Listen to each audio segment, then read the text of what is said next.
Muito bem. Muito boa noite a todos e todas, meus amigos, minhas amigas do Grupo Espírita Luz e Amor. Mais uma segunda-feira reunidos para o estudo do livro A Gênese, os Milagres e as Predições segundo o Espiritismo. Como a Ana bem disse aí, né, nós já passamos o estudo aí da Gênese, né, da Gênese planetária. Adentraremos logo mais. Estava brincando aqui antes da reunião, falei para o Tony que daqui a pouco nós vamos chegar no recheio do bolo, que são os milagres de Jesus, né? Está todo mundo aí, acho que querendo. Boa noite, Renata. Todo mundo querendo chegar nessa parte muito interessante, né? Então, a gente está no capítulo 14, nós vamos terminar aquele finalzinho, onde a gente conversávamos sobre obsessões e possessões, e depois a gente já termina o 14 e começa o 15.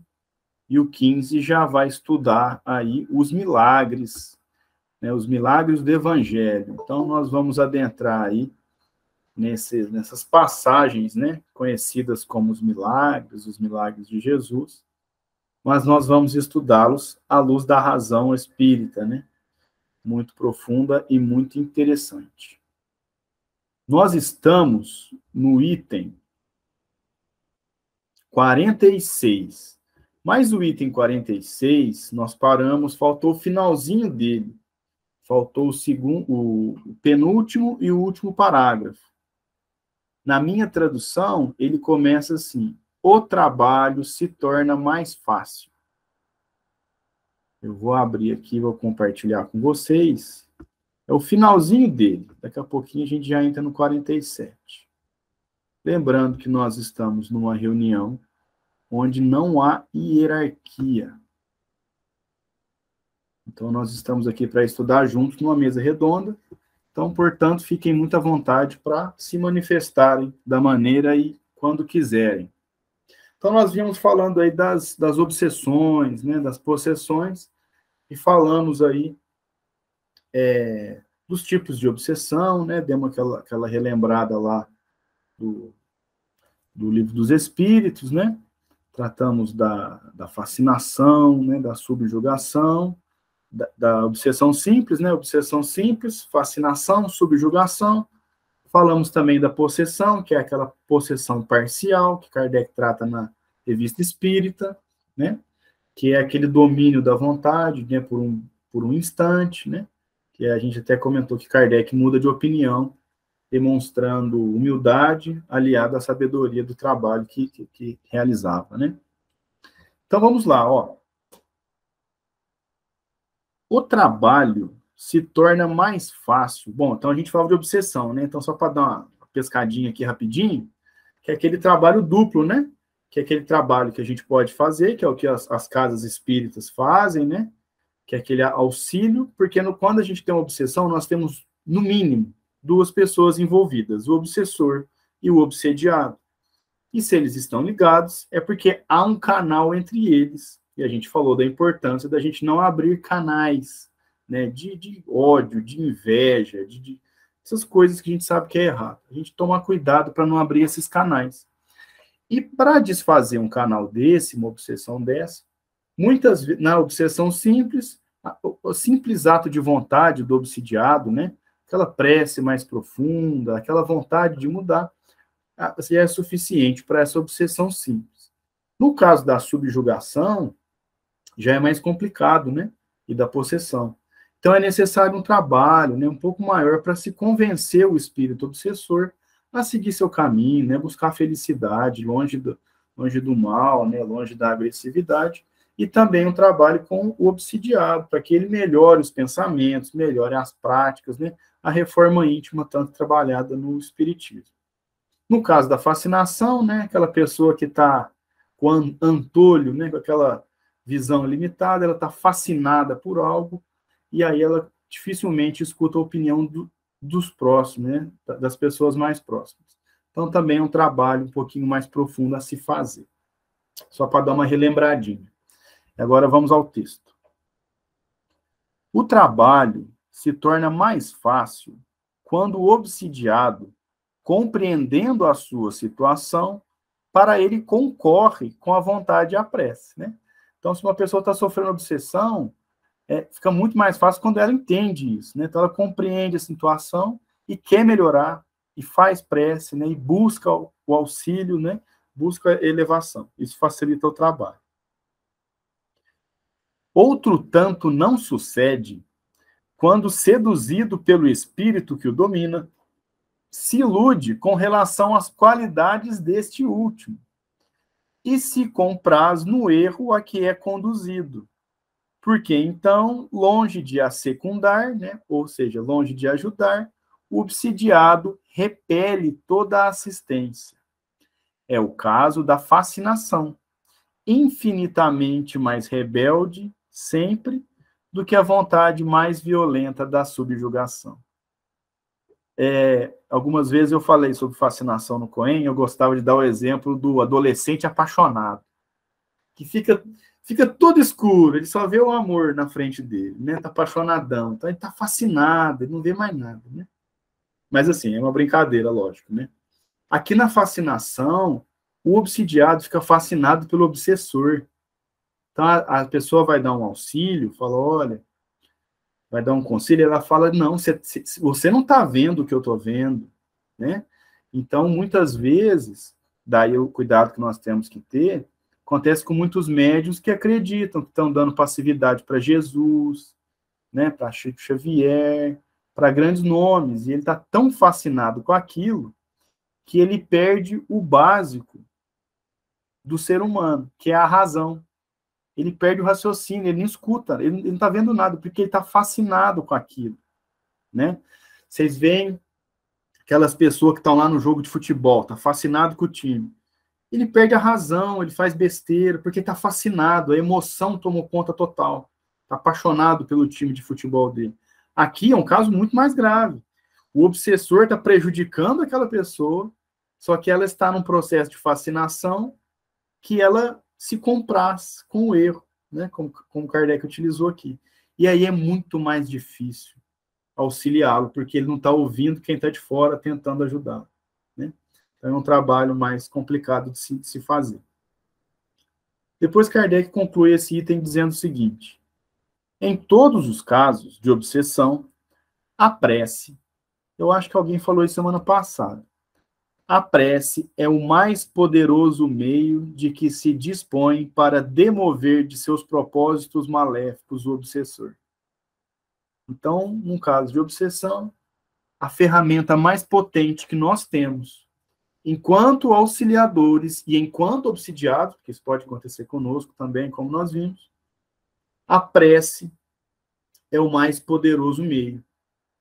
E Kardec fala isso depois de fazer um longo estudo sobre fluidos benéficos, explicando tecnicamente como é que um fluido atua.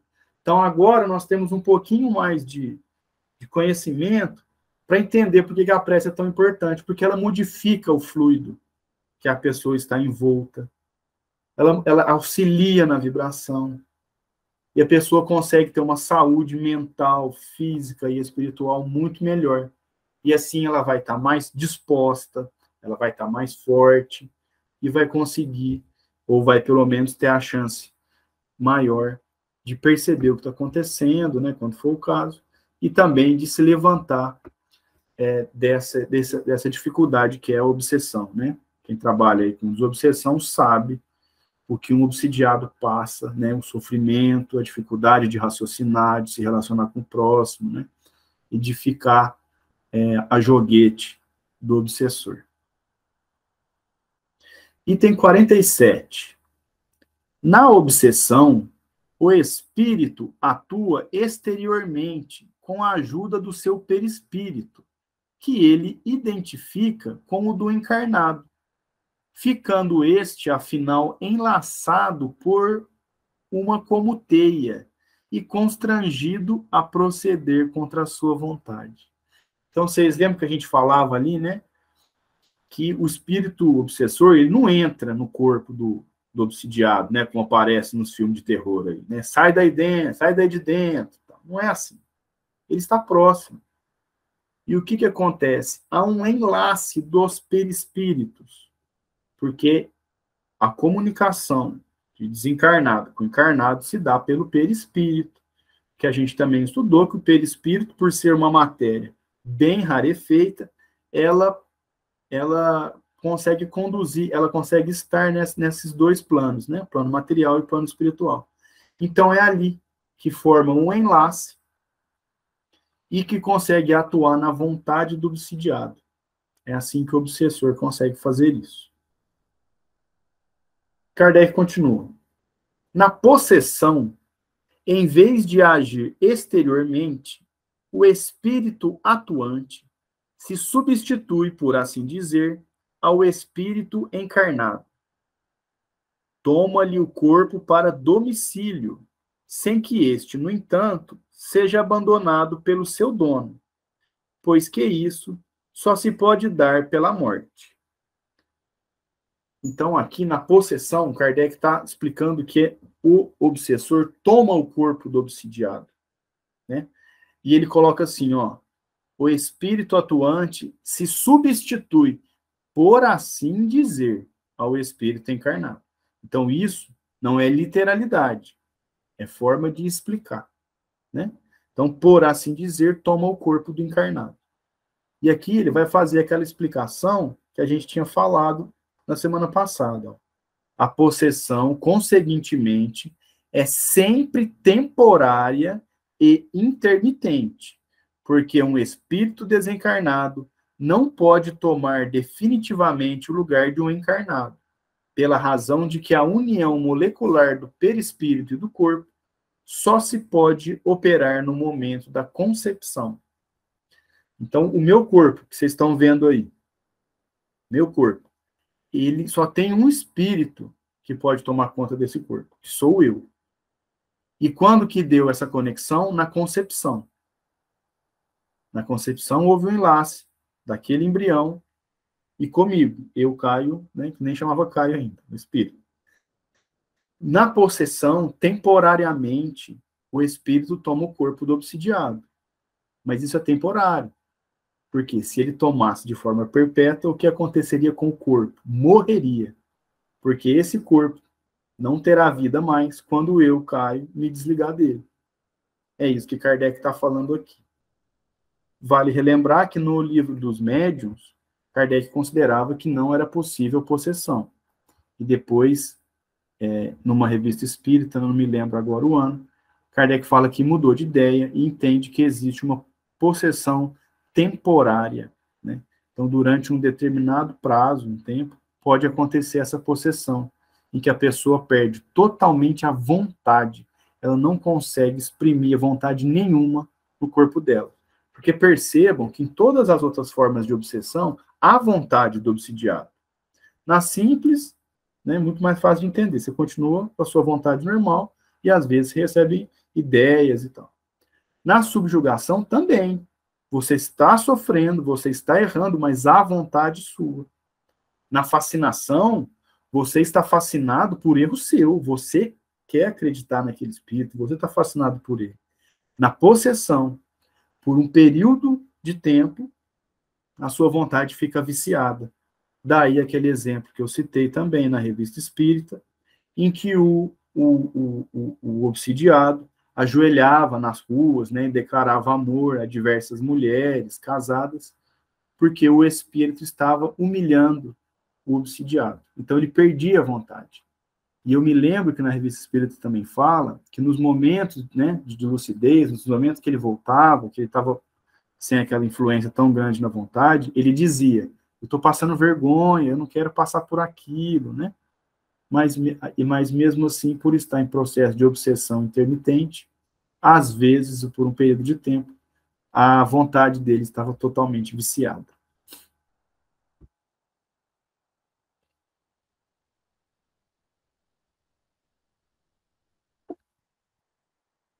A Lucélia fez uma pergunta aqui.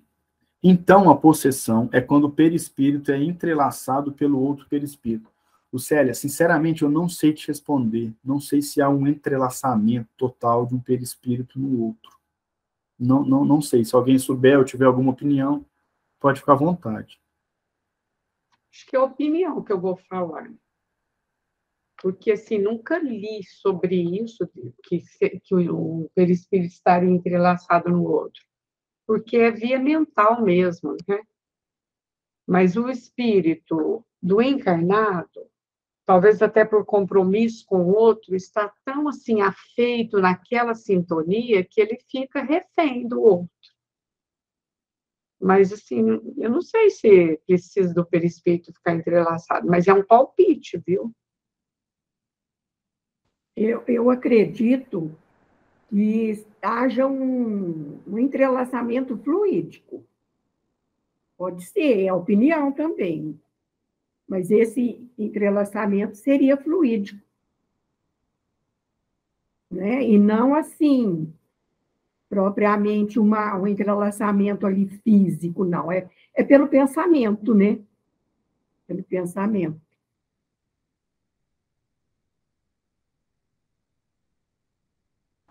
Bom, eu anotei aqui, depois eu vou ver se eu dou uma pesquisadinha, se eu acho na Revista Espírita, lá quando Kardec fala dessa possessão. Aí eu vejo se eu acho alguma coisa, Lucélia. Porque a sua pergunta foi muito inteligente. Ficou difícil de responder. Bom, Kardec continua dizendo assim, ó. De posse momentânea do corpo do encarnado, o espírito se serve dele como se seu próprio fora. Fala pela sua boca, vê pelos seus olhos, opera com seus braços, conforme o faria se estivesse vivo. Não é como na mediunidade falante, em que o espírito encarnado fala transmitindo o pensamento de um desencarnado. No caso da possessão, é mesmo o último que fala e obra, né? Obra no sentido de fazer, né? De realizar. Quem o haja conhecido em vida, reconhece-lhe a linguagem, a voz, os gestos e até a expressão da fisionomia, né? Então, isso vai estar relacionado com aquela transfiguração que a gente estudou um pouquinho para trás, né?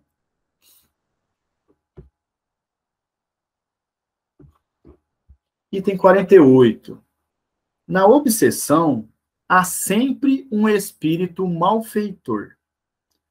Na possessão, pode tratar-se de um espírito bom que queira falar e que por causa maior, perdão.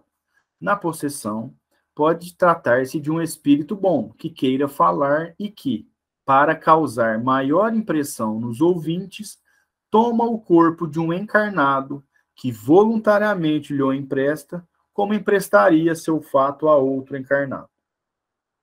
Isso se verifica sem qualquer perturbação ou incômodo, durante um tempo em que o espírito encarnado se acha em liberdade, como no estado de emancipação, conservando-se este último ao lado do seu substituto para ouvi-lo, né? Então, o espírito estaria ali em desdobramento, próximo ao seu corpo, obviamente ligado ao seu corpo. A gente nunca pode esquecer que se um espírito desliga do corpo, o corpo morre na hora. Tá? Ele continua ligado no corpo dele, ele vai estar em desdobramento e o espírito possessor estará ali se utilizando daquele corpo. E Kardec faz uma análise interessante, falando que nem sempre é um espírito malfeitor, como na obsessão. Então vejam que interessante, né? A obsessão haverá sempre alguém querendo prejudicar. Na possessão, não. Ela vai tomar o corpo do... Aqui a gente vai falar obsidiado, né? Vai tomar o corpo da pessoa que está em desdobramento para que se utilize dele de forma mais livre.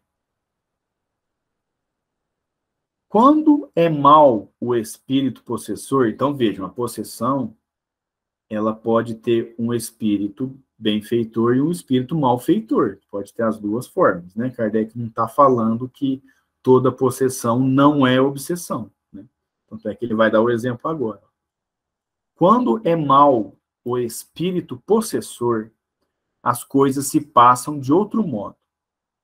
Ele não toma moderadamente o corpo do encarnado, arrebata-o, se este não possui bastante força moral para lhe resistir. Então, é uma obsessão gravíssima, né? Falo, no sentido de fazer, né? Falo por maldade para com este. a quem tortura e martiriza de todas as formas, indo ao extremo de tentar exterminá-lo, já por estrangulação, já atirando-o ao fogo ou a outros lugares perigosos. A gente tem um pouco de dificuldade de estudar essa forma de obsessão, né? Porque ela é muito rara, né? Pelo menos nos nossos tempos aqui. Talvez alguém mais experiente aí possa falar, mas eu não me lembro nem de ouvir em palestra, alguma coisa do tipo. Mas vejam que há uma tomada mesmo da vontade do obsediado, a ponto que ele pode se machucar, né? Pode até tentar ali exterminá-lo, como está dito. Servindo-se dos órgãos e dos membros do infeliz paciente, blasfema, injúria e maltrata os que o cercam. Entrega-se a excentricidades, né, a coisas excêntricas, né, como eu disse lá, o cara que ajoelhava na rua declarando amor, e a atos que apresentam todos os caracteres da loucura furiosa. São numerosos os fatos deste gênero, em diferentes graus de intensidade, e não derivam de outra causa muitos casos de loucura. Né? Então, quando eu li aqui, eu imaginei mesmo que poderiam muitas pessoas passar por isso e serem tidas como loucas, né? Como pessoas com problemas mentais, e como a gente sabe que acontece aí. Agora, nossa legislação mudou, melhorou bastante, mas para quem já leu aí o Holocausto Brasileiro, que fala sobre o hospício de Barbacena, sabe que é uma coisa muito triste e provavelmente muitas pessoas acabaram lá por obsessão e às vezes nem por possessão, né? Às vezes uma obsessão, uma fascinação ou uma subjugação. A miúde, há também desordens patológicas, né? A miúde, assim, que acontece bastante, né?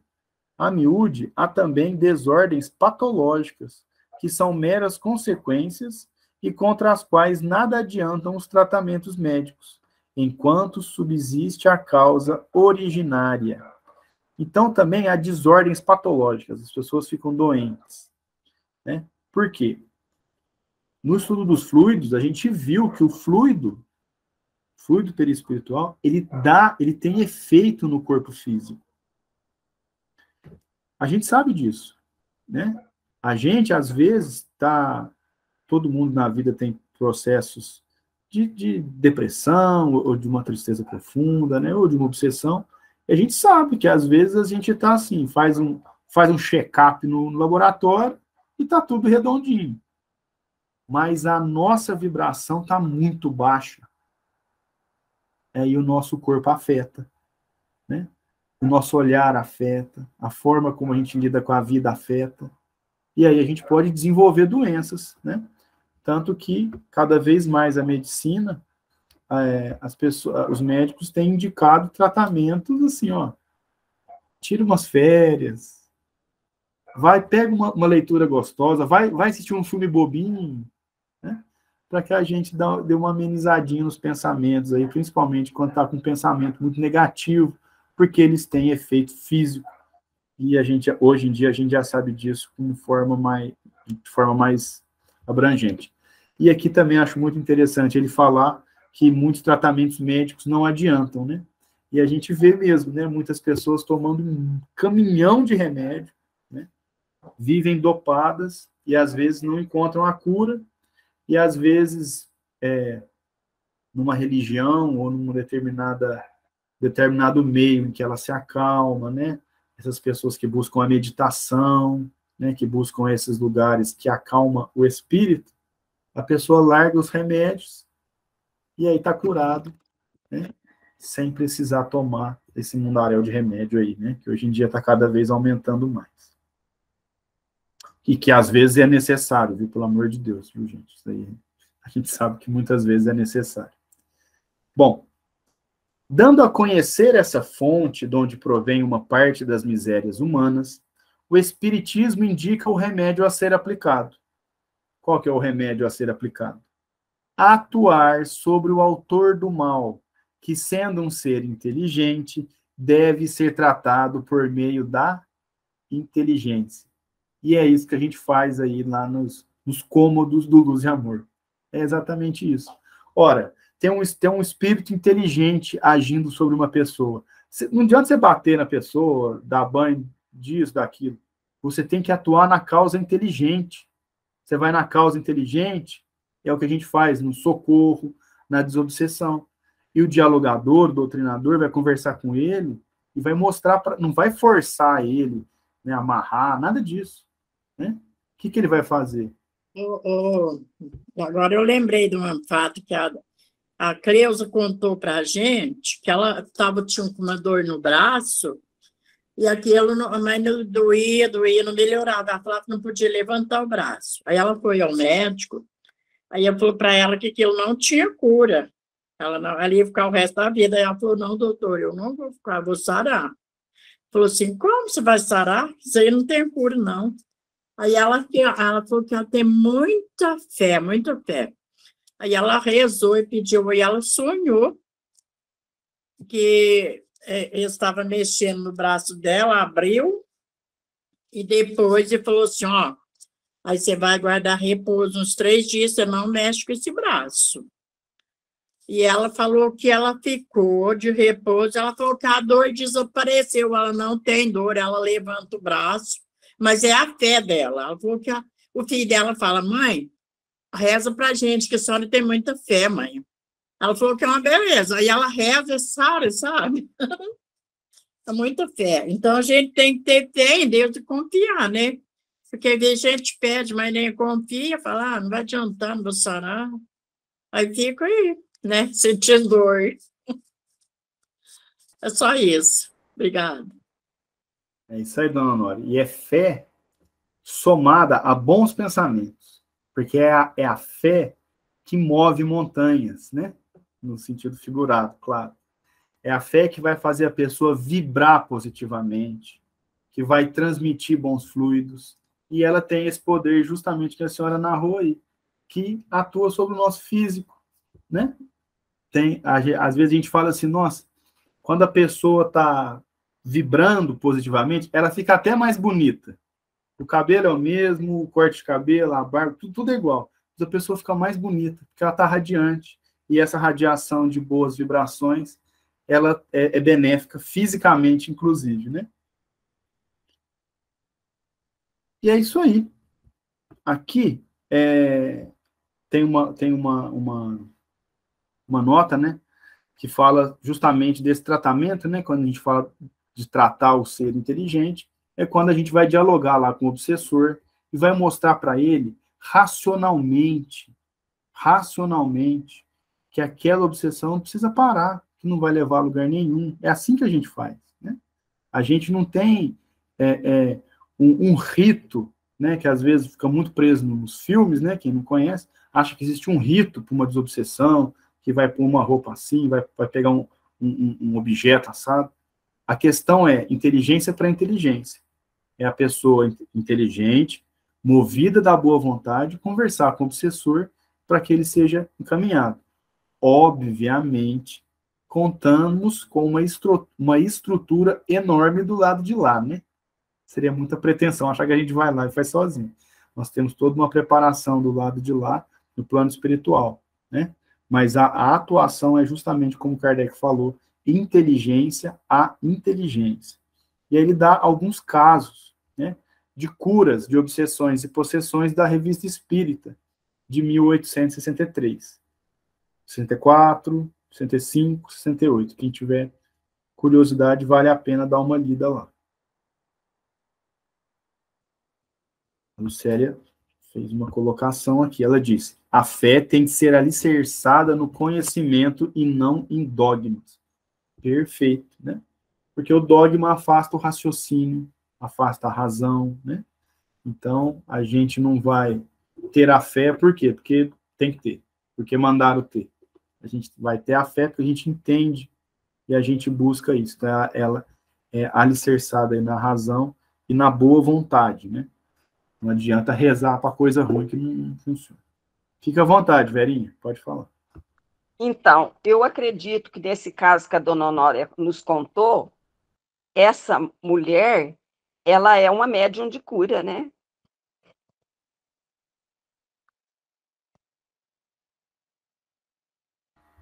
Pode ser, mas pode ser que não também, velhinha. Às vezes a pessoa, às vezes não.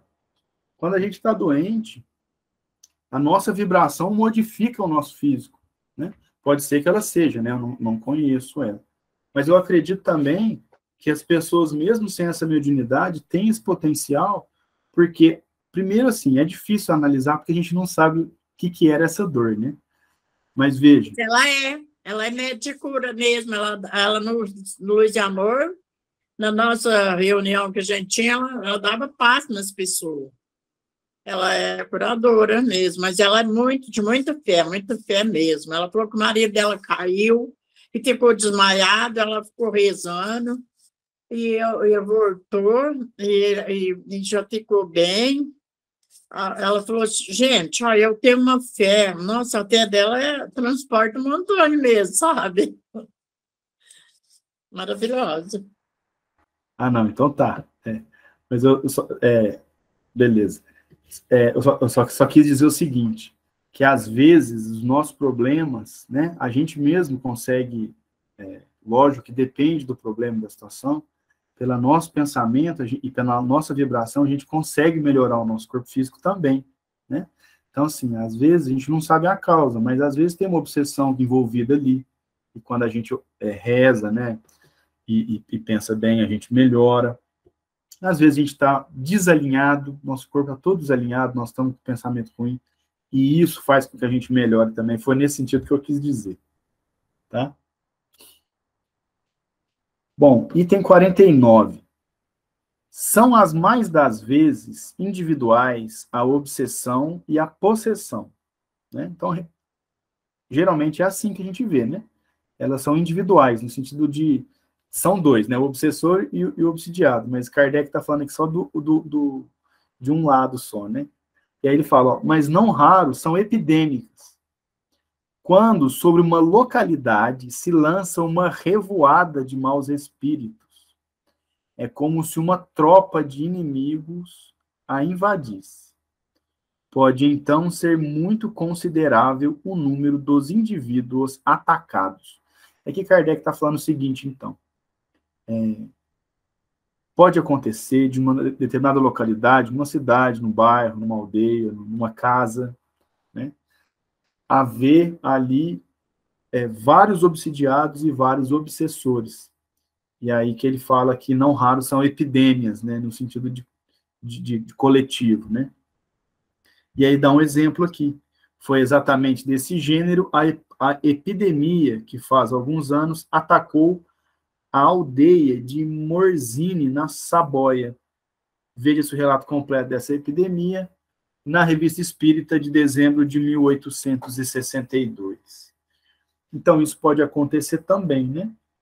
Sempre lembrando, né, claro, que para que isso aconteça, as pessoas têm que ter um canal, né, de pensamentos ou de fluidos que esses espíritos conseguem se ligar, né?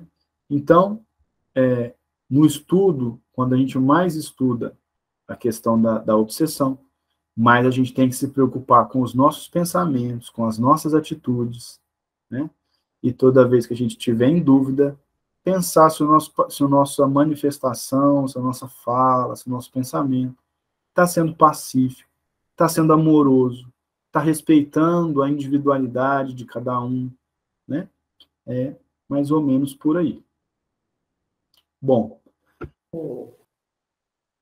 Caio, fique à vontade. interessante esses obsedados aí de processos de Morzine. Vai ter um problema, né, para a administração francesa. Eu estou vendo aqui, ó.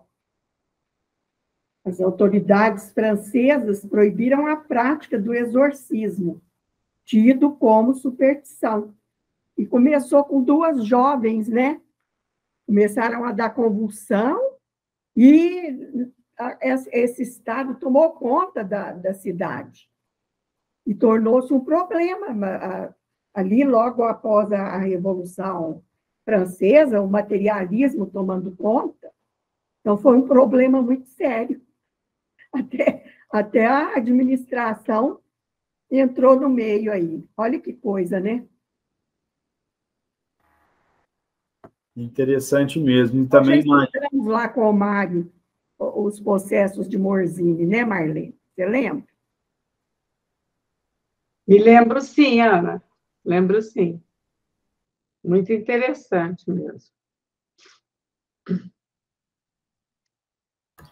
Vocês imaginem também o trabalho a ser feito para essa desobsessão, né? Então, e elas começaram falando que viam Maria, mãe de Jesus, e davam convulsão. Aí, de repente, isso aí tomou conta da cidade com 2.500 pessoas. Olha só, pessoa... Gente, que horror! Todo mundo... Já espírito, hein? Exatamente. Bom, agora, então, nós vamos para o capítulo 15. Eu vou compartilhar aqui com vocês e nós vamos tratar de uma questão muito interessante, e também eu conversava aqui antes da reunião aí com a Ana, com o Tony, com o Max, que é raro, não é tão raro, né? Mas, assim, Kardec aqui, ele vai falar aqui, né, os milagres do Evangelho, né? Ele vai tratar sobre a superioridade da natureza de Jesus, sonhos, a estrela dos magos, dupla vistas, curas, processos, ressurreições, né? E vai passando por tudo aí, ó, bodas de Caná, tentação de Jesus, aparição de Jesus, e também vai falar da pesca, que são as histórias, né, que a gente conhece, às vezes até conhece muito bem, porque é muito comum, né, contar essas histórias de Jesus, né? Tem livrinho para criança que sempre traz ali, né, já essas passagens e tal, e nós vamos ter a oportunidade de estudar ela à luz do Espiritismo. Então, vocês vejam, mais uma vez, como Kardec é um grande professor. Ele vai passando por fluido, processo, tudo, ele explicou tudo esmiuçado, para depois pegar o exemplo prático, porque para que a gente consiga entender o processo prático, a gente tem que ter entendido como é que isso funciona. Por isso nós tratamos ali de obsessão, transfiguração, né? Tudo aquilo ali para trás. E também, Kardec vai se utilizar aqui de uma forma um pouco diferente do trabalho, que ele traz um trecho do Evangelho, e depois ele traz as explicações, né? Então, vejo aqui nos sonhos, ele vai falar do Evangelho de Mateus, depois a Estrela dos Magos, Mateus também, e assim vai passando, Zacarias, né, e tal. Vai falar do beijo de Judas e tudo mais. Muito interessante. Imperdível. Não podemos perder esse estudo. E aí também, como professor que é, como é que ele pode começar a falar dos ditos milagres, né, dos feitos de Jesus, sem tratar dele, né? Sem tratar da superioridade da natureza de Jesus, né? Então, é por onde a gente começa. Então, capítulo 15, item 1. Os fatos, superioridade de Jesus. Os fatos que o Evangelho relata e que foram até hoje considerados milagrosos pertencem, na sua maioria, à ordem dos fenômenos psíquicos, isto é, dos que têm como causa primária as faculdades e os atributos da alma. Então, Kardec falou várias vezes aí atrás para nós. O que vocês achavam que era sobrenatural não é sobrenatural. É uma lei natural. Né? É que vocês não dominam, né? Nós não dominamos também. E a gente não entende, mas não é sobrenatural. E aqui ele já começa assim, considerados milagrosos. Não são milagrosos, são considerados milagrosos. E são fruto, então, na sua maioria, de fenômenos psíquicos, né? São as faculdades da alma, né? E não milagres. Confrontando-os, né, os fatos, com os que ficaram descritos e explicados no capítulo precedente, né, no capítulo anterior, reconhecer-se-á sem dificuldade que há entre eles identidade de causa e efeito. Né? Então, se a gente... Foi o que eu disse agora. Né? Kardec colocou numa ordem boa, porque agora a gente vai ver, a gente vai assim, isso aí é aquele caso que ele estava tratando lá de possessão, não, isso é transfiguração, isso é dupla vista, né? Então, é a relação de causa e efeito. A história registra outros análogos em todos os tempos e no seio de todos os povos, pela razão de que, desde que há almas encarnadas e desencarnadas, os mesmos efeitos forçosamente se produziram. Então, nós somos cristãos. Então, é lógico que a gente conhece mais a história de Jesus, né, do Cristo. Mas a gente, quando vai ouvir, né, de outras religiões, tem outras passagens muito próximas, muito parecidas, né? Então, por quê? Porque isso acontece desde sempre. É lógico que não com a envergadura de Jesus, né? Mas passagens muito parecidas, né, próximas, que são justamente que acontecem desde que há encarnados e desencarnados na Terra. Pode-se, é certo, contestar, no que concerne a este ponto, a veracidade da história. Mas hoje, eles se produzem às nossas vistas e, por assim dizer, à vontade e por indivíduos que nada têm de excepcionais. O só fato... Bom, então vejam que interessante. Vou parar aqui. Você poderia contestar a história e falar assim, pô, mas Jesus curou mesmo. Só que agora a gente tem a vontade e por indivíduos nada excepcionais. Dona Honória acabou de dar um exemplo de uma pessoa que cura. Lógico que ela não cura como Jesus curava, guardadas todas as proporções. Mas a gente tem pessoas que têm essa vibração. A gente falou aqui, né? Aquelas pessoas benzedeiras, né? Que falavam antigamente. Algumas amigas minhas que frequentam a igreja católica, também eles usam outra terminologia, mas uma pessoa que acho que é dom da cura, alguma coisa assim. É a mesma coisa, né? Guardadas todas as proporções com Jesus, por favor. E aí ele diz, o só fato da reprodução de um fenômeno, ó, o cientista falando aqui, ó, o só fato da reprodução de um fenômeno em condições idênticas basta para provar que ele é possível e se acha submetido a uma lei, não sendo, portanto, miraculoso. Que conclusão científica de Kardec. Ó, se fosse só Jesus, aí seria, a gente poderia falar, ó, só acontecia naquela época, sobrenatural. Mas acontece aqui, acontece ali, em proporções diferentes, claro, mas acontece. E se acontece, é porque está submetido a uma lei. E se está submetido a uma lei, não é sobrenatural. Né? Genial. Depois, Kardec diz o seguinte, o princípio dos fenômenos psíquicos repousa, como já vimos, nas propriedades do fluido perispiritual, que constitui o agente magnético. Nas manifestações da vida espiritual durante a vida corpórea e depois da morte, e, finalmente, no estado constitutivo dos espíritos e no papel que eles desempenham como força ativa da natureza. Então, o princípio dos fenômenos psíquicos vão estar nessas propriedades do fluido perispiritual. Lembra? Kardec falou de várias propriedades, né?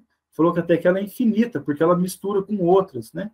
E tem combinações aí, inúmeras combinações. Então, ela vai constituir o agente magnético. Né?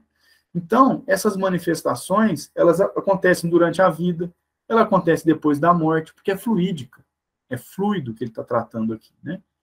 E, finalmente, no estado constitutivo dos espíritos, né? E no papel que desempenham como força ativa da natureza. Mas como é que os espíritos vão atuar como força ativa da natureza? Ora, a gente não tem relatos e relatos aí de espíritos que se reúnem para orar por determinados lugares, e quando eles oram por esses determinados lugares, eles não irradiam bons pensamentos, bons fluidos para aqueles lugares. Ou, pensando do outro lado, né?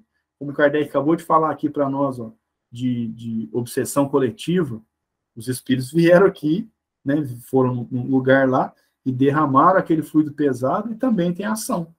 Ou seja, fazem parte da natureza, como os animais, como os vegetais, né? São parte integrante da natureza. E eu perdi onde eu estava. Ah, achei. Finalzinho. Conhecidos estes elementos e comprovados os seus efeitos, tem-se como consequência de admitir a possibilidade de certos fatos que eram rejeitados enquanto se lhes atribuía uma origem sobrenatural. Kardec está falando aqui daqueles que repudiavam, pelo menos foi assim que eu entendi, enquanto sobrenatural, né? O que é muito comum, né? Então, você vai conversar com uma pessoa que é cética, ela fala, não, Jesus não curou ninguém. Não está provado cientificamente que uma pessoa consegue curar outra. Mas, à medida que isso vai acontecendo, como acontece, como a gente já tem estudos em diversas faculdades, né? Sobre a imposição de mãos, sobre os resultados da imposição de mãos, né? Quando isso vai galgando e vai saindo do sobrenatural, eles começam a ser mais aceitos, né? E isso é muito importante para que a gente entenda como as coisas funcionam. Então, ele vai sendo tratado como uma lei natural.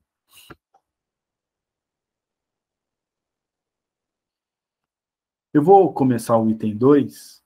Se a gente parar, não tem problema. Ó, item 2. Sem nada prejulgar quanto à natureza do Cristo, prejulgar, assim, ele não quer fazer uma análise prévia, né? Prejulgar, julgar antes. Então, sem nada prejulgar quanto à natureza do Cristo, cujo exame não entra no quadro desta obra, ou seja, Kardec não vai analisar a natureza de Jesus, considerando-o apenas um espírito superior, não podemos deixar de reconhecê-lo um dos de ordem mais elevada e colocado por suas virtudes muitíssimo acima da humanidade terrestre. Então, Kardec está falando assim, ó, eu não vou analisar a natureza de Jesus, vou analisá-lo como um espírito, e claramente é um espírito muito, muito, muito superior à humanidade. Por quê? Porque nós estamos aqui vivendo 2020 anos depois dele. Leva um tapa na cara, qualquer um da gente aqui, ó. Quem vai falar assim, ó, bate do lado de cá agora? Difícil, hein? O dom da fala que ele tinha, a humildade, o amor ao próximo, as lições. Veja, passou na Terra há mais de 2000 anos atrás. Nós estamos reunidos aqui estudando ele, na igreja aqui perto o pessoal está reunido falando dele, e está todo mundo, muitas vezes, até discutindo porque entende diferente, né? Mas estudando os exemplos de Jesus, né? Que ditaram, inclusive, a humanidade, pelo menos a humanidade ocidental, e depois, claro, teve uma influência na oriental também, mas ditaram aí os rumos de metade de um planeta. Né? Depois Kardec continua. Pelos imensos resultados que produziu, a sua encarnação neste mundo, forçosamente, há de ter sido uma dessas missões que a divindade somente a seus mensageiros diretos confia para cumprimento de seus desígnios. Ou seja, pelo tamanho do que ele fez, né? Pelo resultado do que ele produziu, como eu citei agora, ele é um missionário. Ele não veio aqui, tem que acabar de pagar uns negócios ali, igual a gente, não. Ele veio com uma missão, ele veio com algo a ser cumprido, né? E uma missão divina, né? Um mensageiro de Deus. Mesmo sem supor que ele fosse o próprio Deus, mas unicamente um enviado de Deus para transmitir sua palavra aos homens, seria mais do que um profeta, porquanto seria um Messias divino, né? Então, a gente sabe que Jesus não é o próprio Deus, né? Nós sabemos que ele é um espírito e ele é um enviado, né? Que veio para cumprir mesmo uma missão, né? Por isso que ele usou o termo Messias, o Messias divino, ou seja, um ser humano que viria com uma missão divina. Fica à vontade. A Ana levantou meio segundo antes da Verinha. Pode falar, Ana. Então, interessante que para os muçulmanos e para os judeus, ele é um profeta. E Kardec está afirmando aí que ele é mais que isso. Ele não é um profeta, ele é um Messias. Perfeito, exatamente isso. Né? Muito mais do que um profeta, pelo tamanho do trabalho que deixou. Verinha, fica à vontade. Então, a título mais assim de interesse para quem não sabia o que eu não sabia, até quando aconteceu. Eu tenho um irmão dependente químico em álcool, e ele ficou na Nareve. Então, a família tinha que participar de umas reuniões, e eu ia muito. E um casal católico foi lá dar a aulinha da noite.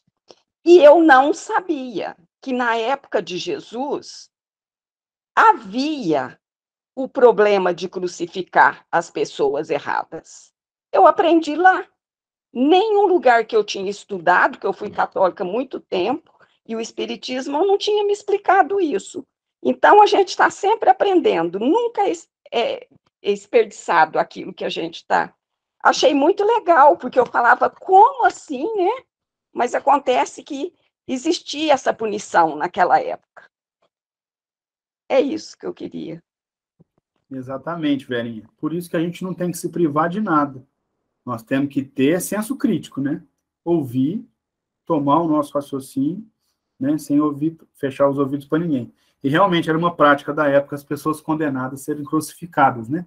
Tanto que nas passagens, você pode ver que às vezes tem a representação de Jesus crucificado, e ele não está sozinho, né? Em algumas representa, tem mais uns para trás, assim, do lado, porque era um tipo de punição da época, né? Essa crucificação, né? Horrível, por sinal, né? Pelo amor de Deus. Também acabou. Bom, rapidinho então, ó. Kardec continua assim. Como homem, tinha a organização dos seres carnais. Tinha um corpo físico, né? Tinha a organização dos seres carnais. Porém, como espírito puro, desprendido da matéria, havia de viver mais da vida espiritual do que da vida corporal, de cujas fraquezas não era passível. Eu vou parar aqui. Isso aqui é muito interessante para passar batido, né? Eu vou deixar marcadinho aqui, ó, logo depois do Messias Divino, um pouquinho antes do Como Homem, porque aqui Kardec vai trazer uma informação muito importante. Jesus tinha um corpo carnal. Se você espetasse uma agulha nele, doía, como dói na gente. Quando Jesus foi crucificado, doeu, sangrou, ele tinha que comer, ele tinha que dormir, ele tinha que ir no banheiro, tinha que beber água. Qual, então, é a diferença? Jesus é um espírito muito superior. Vocês imaginam o tamanho da alma daquele homem. O que aquilo irradiava. A percepção que ele tinha. E aí Kardec até cita aqui, a gente vai estudar isso com mais calma na semana que vem, vivia mais da vida espiritual do que da vida carnal, porque ele estava em uma outra vibração, né? Tanto é que ele se despojava dos seus pertences, né? Todo mundo preocupado em ter uma casa para dormir, falou, não, hoje eu durmo aqui, amanhã eu peço para dormir ali, tá tudo bem, eu só preciso deitar e dormir, né? Várias passagens em que as pessoas não deixavam chegar perto dele, criança ou doente, ele fazia o contrário, né? Ele ia tocar nos leprosos, que as pessoas deixavam lá no fundo, nos quartinhos separados, ele ia lá. Então, ele vivia do mundo espiritual. Se ele olhasse para alguém, ele não via lá esse corpo que a gente vê. Ele via a alma daquela pessoa. Ele tinha uma compreensão muito maior, né? E por isso que conseguiu aí deixar esse legado maravilhoso para nós. Alguém quer fazer algum comentário? Pode ficar à vontade.